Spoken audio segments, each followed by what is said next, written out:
Welcome to the Afterbrews. This episode is sponsored by TREK CBD. Check them out at trekcbd.com. Hosted by Ryan Smeltz and, as always, Gavin Vincent. This week, our special guest is Christine. Christine is an independent life insurance agent. Enjoy the show.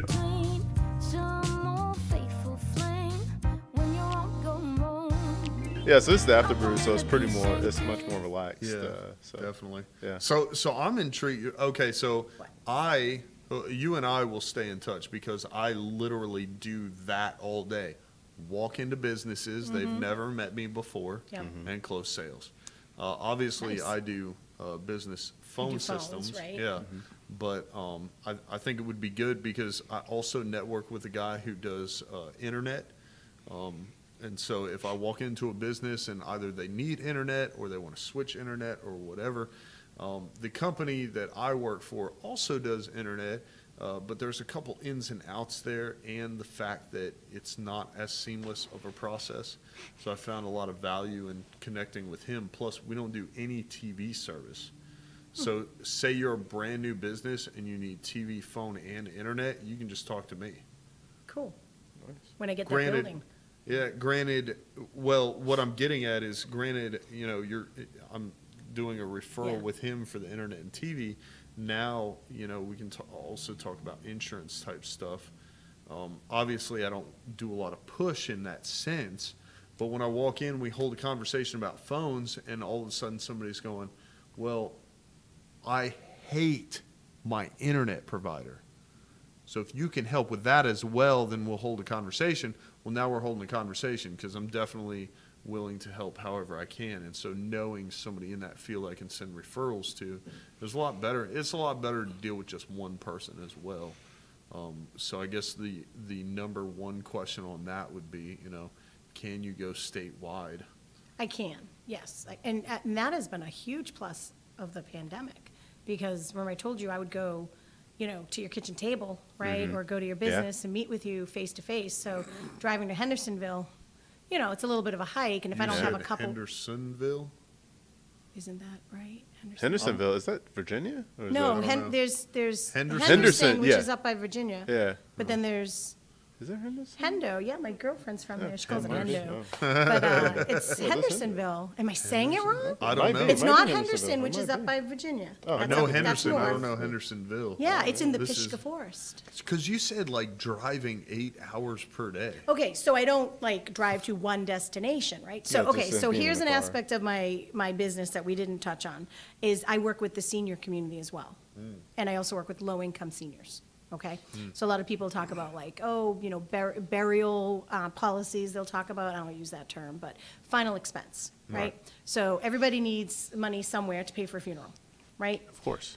So even if when you're in the service, like my dad was in the Navy, and he's always like, just, you know, just go bury me in a national cemetery somewhere. Like I'm just gonna make that happen and, you know, snap on my fingers. Exactly, right? It doesn't work that way. And I'm just like, okay, Dad. So the government will give you a headstone or a plaque, and you can get a plot. But you still need a funeral home. Like you still need a funeral director. You need someone to transport the body, prepare the body, hold a wake or a funeral or visitation or something, right? So it's not just like the U.S. military is going to swing by the house, grab my dad or whoever, and bring them and drop them in the ground. It doesn't work that way, right? Yeah. Okay, so people like my dad, they need life insurance. If not, it's going to come out of my pocket. It's and it's expensive. Savings, it right? is very expensive. Yeah, I mean, you could do a funeral for $10,000. The average in the U.S. is like $14,000. And I have clients up in Asheboro who I've helped them, you know, go through their folders and help them like pre-plan their funerals and stuff. You know, like after I've helped them with the life insurance, they ask me to come back, help them, right? So nowadays, funerals, like you can get white glove service, you can have hors d'oeuvres served at the visitation. Really? You can have them catered. Oh, man. I did not know that. Mean, and you go to you go to like these dinners where they want to like talk to you about, you know, funeral services and hopefully you'll sign up and like pay ahead and choose your services. It was like $18,000 by the time we were done. I was like, you really need hors d'oeuvres at your visitation? Yeah. Like, I don't think your family's going to want to eat. Yeah, like, no, I just don't. Like, I don't want to be like. It's like, oh, it's kind of a body hanging up. Let's see some more d'oeuvres. Yeah.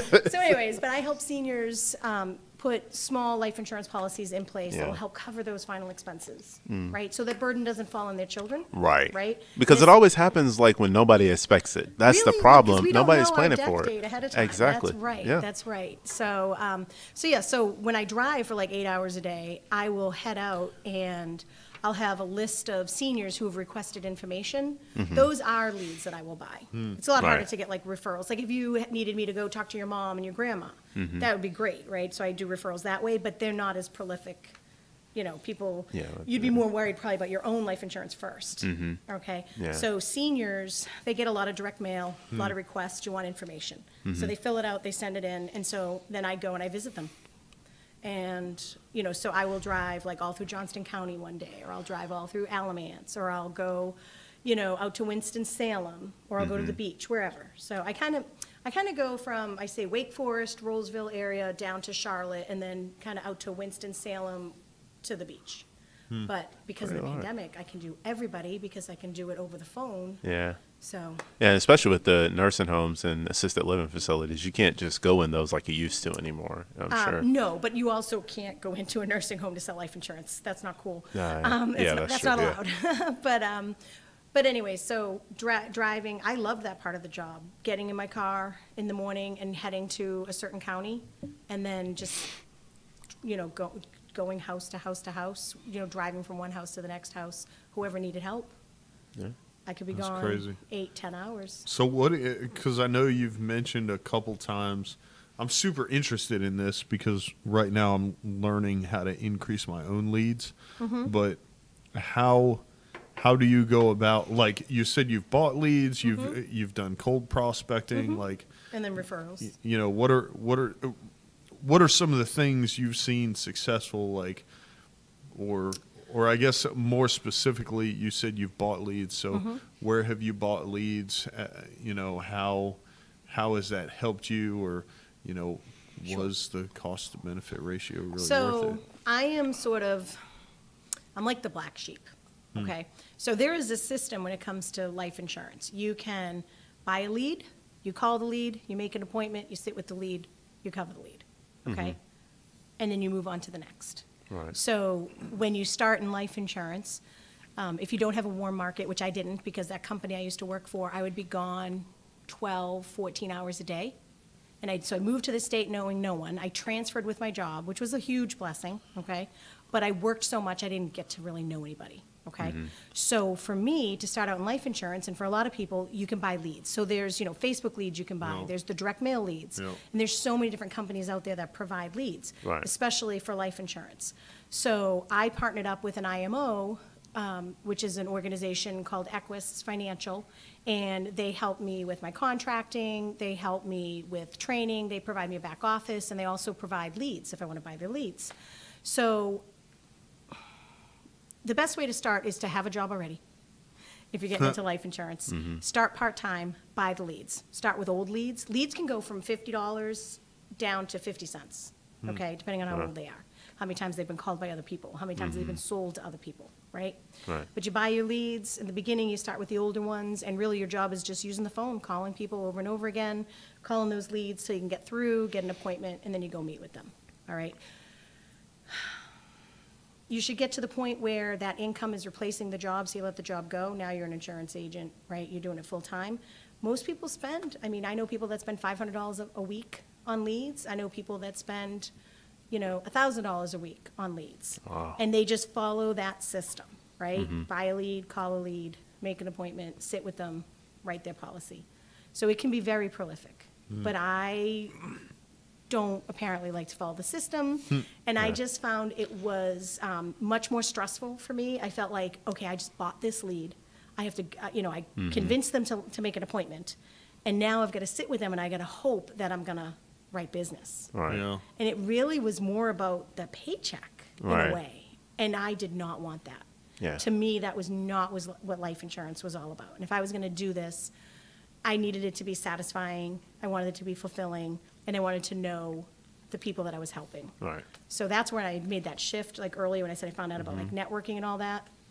Well, I So mean, yes, I can help you like learn more about leads and how to work your business with leads. We have to figure out what lead companies would do leads for you, buy lists. I found one, And because the truth is, like, if you don't close it, then that increases your average cost. Yes. You know, but then again, so basically, especially through like Google, because I'm learning a lot through my brother. He does Google Home Services. You can, I think it can happen two ways. So basically, they can click, the information is captured and then given to you, and that's a lead. Like a pay-per-click one? Or they can call. Yep. And so all of my leads basically just close. That's it. It's great. Call them up. Oh, okay. Yep, good to go. Information, blah, blah, blah, 2-minute phone call, closed. But the calls, one guy called, and he's like, hey, is this Connect Network something out of New York? I'm like, what? Should And then be like, sure. he told me the number that he called. He was like, yeah, I called such and such a number. And it's routed. So, you know, it doesn't work how he thinks it works. Right. But I think what happened is he Googled the company, and whatever he Googled, like, you know, business phone company in New York or something like that, the company that I'm paying for leads is really good at their SEO and the keywords. So one of those top ads led to him calling me. Wow. Which is great, but I don't want to have to pay for that lead when it was like, oh, I was looking for Tom who works at Connection, blah, blah, blah, system. And I'm like, all right. So I did email them to see about getting rid of that, but I have that. I have Google. I know Facebook ads, unfortunately or fortunately, like the back of my hand. So I'm about to set up a Facebook leads. Could be a ad benefit, as well. though. I mean, and the benefit, to, like you were saying, Christine, of turning the business on its head and setting it up the way that you did. I mean, you're really building a brand around yourself. That's exactly what I was doing. And it's just like, I mean, I think that, you know, whenever you're starting a business, it's just like building a house. I mean, that foundation that you're Layers, laying, it's very important that you build that foundation, you know, properly. Yeah, of course, you know, you had to buy some leads up front, but, you know, you took advantage of going out to network and actually probably got referrals from the actual leads that you actually bought and actually helped to grow from there. So you actually, you know, turned that into a win. You're right. That's exactly what I had to do. I mean, once I figured out about networking, it just changed the whole game. Yeah. Like, it really, really did. And now and that's why that book, How Clients Buy, I don't know, I think that's why it's speaking to me, because I really think of myself almost like a consultant, you know, and for me, it's about building that relationship, not just establishing a rapport, but really building a relationship, right? Like, I want to know about your kids or your grandkids or, you know, whoever it is that's dependent on you and your paycheck. And what is their life going to look like if you're not here anymore, or if your paycheck isn't coming in anymore, right?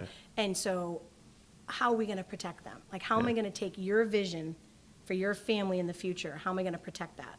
You know, and that's, you know, when you're buying the leads, it was just so, I mean, nothing against leads. I mean, anybody want to give me free leads, that's fine. But, like, I just didn't feel like it was, the opportunity wasn't there for me to really build a relationship. I felt like I had to get in and get out, get in and get out.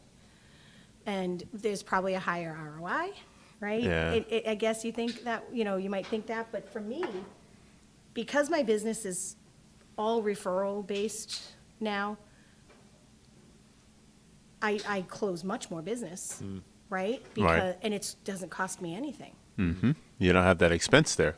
And then the other thing that I think a lot of people miss is the thing with networking and referrals is it's not frictionless like buying leads, right? You buy a lead, you have to go out and call it and email it, blah, blah, blah.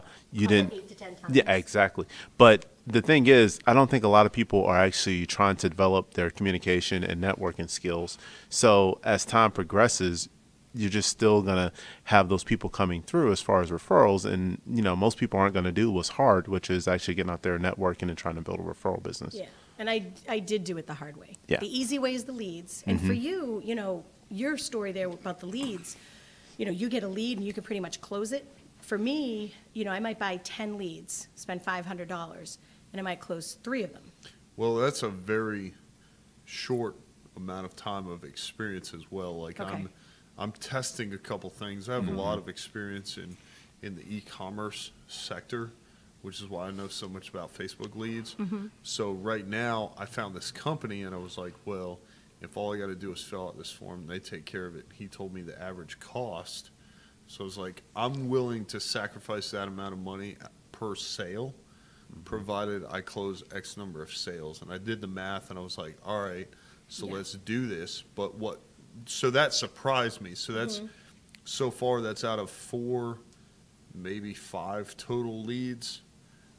And so the first one was weird because I was charged like next to nothing for it, and it wasn't a real lead, but the rest of them are all the same price. Yeah. And then I got 2 leads, which is like I got the information, I contacted them, and I got 2 calls, which is like the phone rings, I pick it up, and I push a button, like a Google ad, right? The calls were garbage, and just one of them was looking for something that wasn't business phone service, and the other one was looking for a specific company, like Tom, the guy in New or York. whatever. Like, okay, but the leads were gold. Like, I just called That's them awesome. up. That's that's a what good was thing. crazy. So I don't want you to think like whatever I'm doing is like, oh, I just get a lead and I call it and I close it, because I'm sure I'm going to run into a speed bump sooner or later. But if this company is doing what they claim they're doing, and they're doing it well enough, then who knows? Maybe I just get leads and close them. Yeah. There you go. That would be the ideal scenario That would there. be ideal, right? yeah, Wake up yeah. every day, and Call your them. inbox is full of Click. leads. And I'm you on the call 'em. lowest budget right now, so I'm getting like maybe 1 a day. Yeah. So as it works out, and I run the numbers, and I'm like, okay, I'm doing this many. My ROI is this. There you go. Just crank it up. I like it. If I buy 10 leads and I close 1, I'm going to cover my cost, like, for the most part. But, Oh. for the leads, so I will tell you, we actually ran a Facebook ad, Okay. okay, 2 weeks ago, and minimal budget, okay? But ran the lead, ran it, I think, maybe 50-mile radius, okay, around Raleigh. And it only generated, I think it was 10 leads. Now think about it, like there are life insurance lead generators on Facebook, and they'll get you 100 by the end of the week. Okay, this ran for like 2 weeks. I only got like 12 leads. One of them was a lady. This is what you get with life insurance leads, right? So I call, right? Just answered the ad. I didn't do that. Yeah. Right? Sounds about right. I didn't do, right, but you have their name, their email Yeah. address, Yeah. their phone Yep. number, everything, right? I didn't do that. I had another lady, well, I have this brand. I already have that.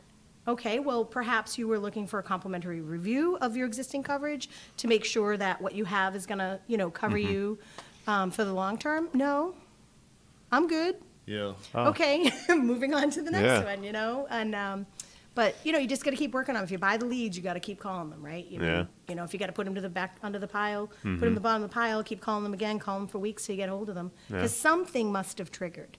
Like when it Yeah. comes to life insurance, something had to have caused them to stop on that ad, And then put their the information in. You can click submit. Yeah. But then sometimes when you call, Yeah. It's a little it's different. not, they're not ready to talk about It's it. just weird because, and I agree with you, because I ran ads, so I haven't done it for what I'm doing now, but I did it before with the e-commerce company, and what we were selling specifically was wholesale products. Okay, so you're a business, you're looking for products to sell retail. I have those products, so I did it, and it's a leads form, and Facebook lead ads are phenomenal, like the setup and the way you go through it and everything, and you even do, there's an option on there when you set it up to do basically double verification. Nice. And so it's like you You're go through and sure. you fill it out and you click next, and the next screen is please verify all of this information is Nice. correct. You are agreeing to someone reaching out to you Nice. based off of this information, and I got the same thing, Christine. Yeah. Yeah. What?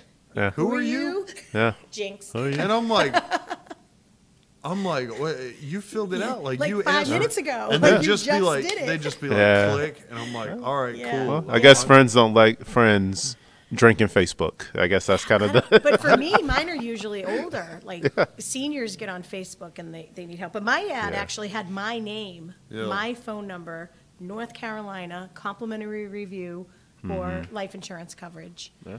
So I leads are a think tricky game, I think. I think the main disconnect on the Facebook lead ads, which James also knows a ton about this stuff. Oh yeah, yeah. There are he's people a- out he's a there that wizard, know yeah. everything about Because these Facebook he's the one leads. that talked to you before about the real estate ones. Yeah.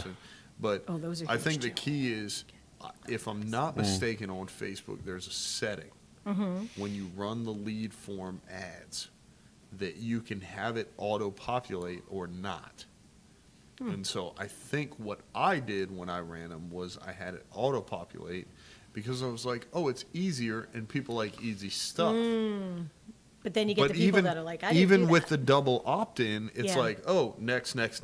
Yeah, You know, and now they're like, what? No, I didn't. I didn't do that. So I didn't do if that, I huh. remove that I don't setting, use phones. they have to manually. I don't know, yeah. I Who don't are even you? know Yeah. what the internet Yeah, is. when you're trying to sell them phones. I don't use phones. Yeah. Facebook. No. I Yeah. don't even have Facebook. Facebook. Spell that. What is Facebook? What is I don't We even don't have a have that computer. where I'm from. Where are you from? Texas. What? Yeah, So- leads are a tricky game. So I think if I remove that setting where they have to manually fill it out Yeah, and try I that. still do the double opt-in, Yeah, try Then- it. Yeah. then That's we're the thing getting with these higher Facebook quality. leads. I like There are it. experts out there. There are experts out there with life insurance leads as well, and real estate leads. Yeah, I mean, I have a right, friend yeah. who creates Facebook leads, generates leads. He creates Facebook ads, and I mean, he's had realtors who've had to shut off the ads because it's generating so many leads. Yeah. You Nice. know, there's just certain industries out there. That's a good problem to Massage have. therapists, Yeah. you know, people sign up like crazy, but realtors. No So comment. you said your number.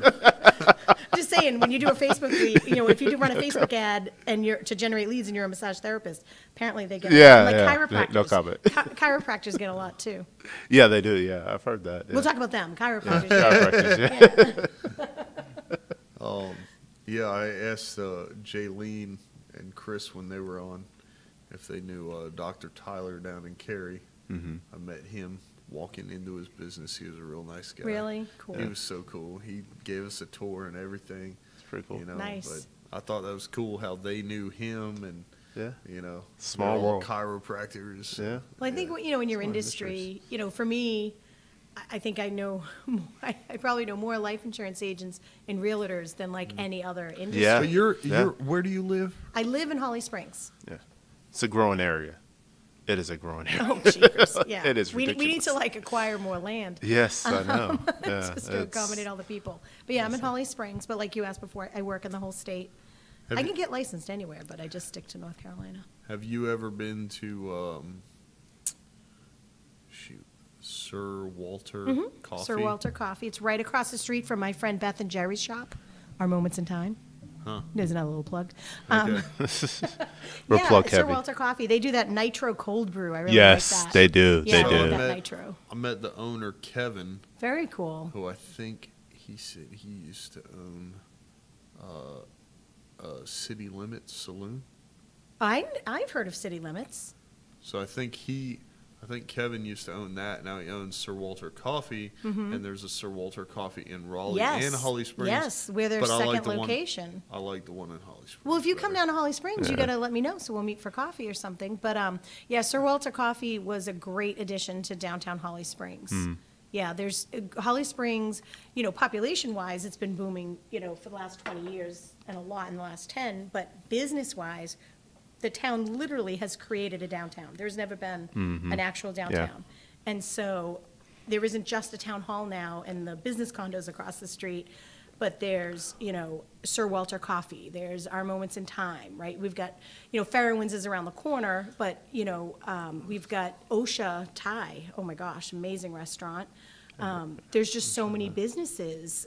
My neighbor owns a shop. I mean, I have like friends and neighbors that own shops downtown now, and that's Yeah, awesome. it is. You know, Bless Your Heart is my neighbor, and so to be able to like drive to Holly Springs downtown now, there's a parking garage. Oh, I know. big time. There's like over 300 parking spots. So yeah, you can actually drive to downtown Holly Springs now, and you can get out and you can do a little shopping, you can do some eating, you can get some coffee, you can get some drinks. It's great, and Yeah. it's just growing and growing. I like it. I love Holly Springs. Good area. I love Holly Springs too. Yeah, man. Like we good on the after. You can kill it. Yeah.